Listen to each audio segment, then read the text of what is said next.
KLM Maxava Gold Loan முன்னேற்றத்திற்கான வழி எல்லோருக்கும்.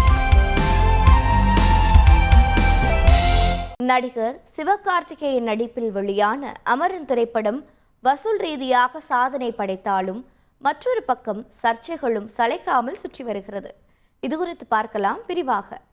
நடிகர் சிவகார்த்திகேயன் நடிகை சாய் பல்லவி நடிப்பில் காதல் காவியமாக உருவாகியுள்ள அமரன் திரைப்படம் ரசிகர்கள் மத்தியில் பெரும் வரவேற்பை பெற்று வருகிறது.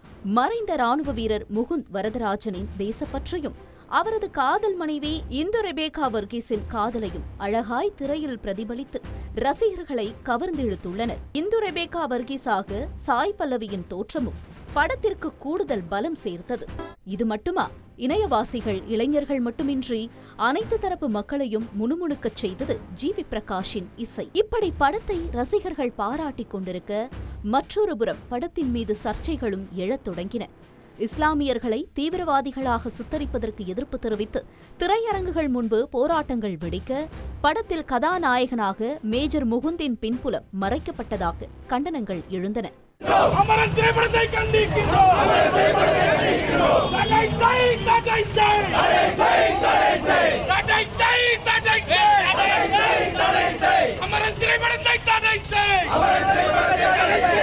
பயோபிக் படத்தில் இந்து ரெபேக்கா வர்கீஸின் மதம் குறித்து பகிரங்கமாக பதிவு செய்த சூழலில் மேஜர் முகுந்தின் அடையாளத்தை மறைத்த காரணம் என்ன என்ற விவாதங்கள் எழுந்தன.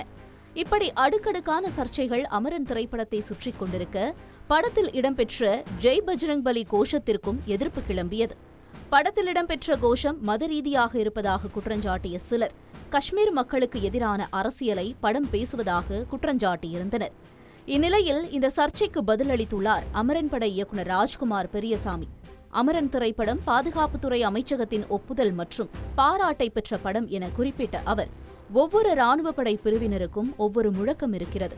ராஜ்புத் 44RR ராணுவ படைப்பிரிவின் முழக்கம் ஜெய் பஜ்ரங் பலி என்பதாகும். அதை நான் வேறு மாதிரி மாற்றி எடுக்க முடியாது, மாற்றி எடுத்தால்தான் தவறு என விளக்கமளித்திருந்தார்.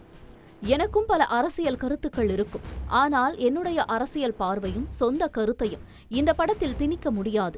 ஒரு இயக்குநராக என்னுடைய கருத்துக்கள் இந்த படத்தில் வரக்கூடாது என்பதில் தெளிவாக இருந்தேன் என பதிலடி கொடுத்திருக்கிறார்.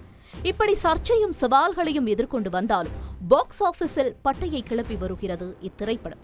10 நாட்களில் 200 கோடியை தாண்டி வசூல் செய்து வரும் அமரன் திரைப்படம் இந்த வாரத்திற்குள் 300 கோடியை தொடும் என எதிர்பார்க்கப்படுகிறது. இதனால் டாப் நடிகர்களின் பட்டியலில் சிவகார்த்திகேயன் இணைந்துள்ளதோடு திரையரங்குகள் ஹவுஸ்ஃபுல்லாக இருப்பதால் OTT ரிலீஸும் ஒத்திவைக்கப்பட்டுள்ளது. KLM Maxava Gold Loan முன்னேற்றத்திற்கான வழி எல்லோருக்கும்.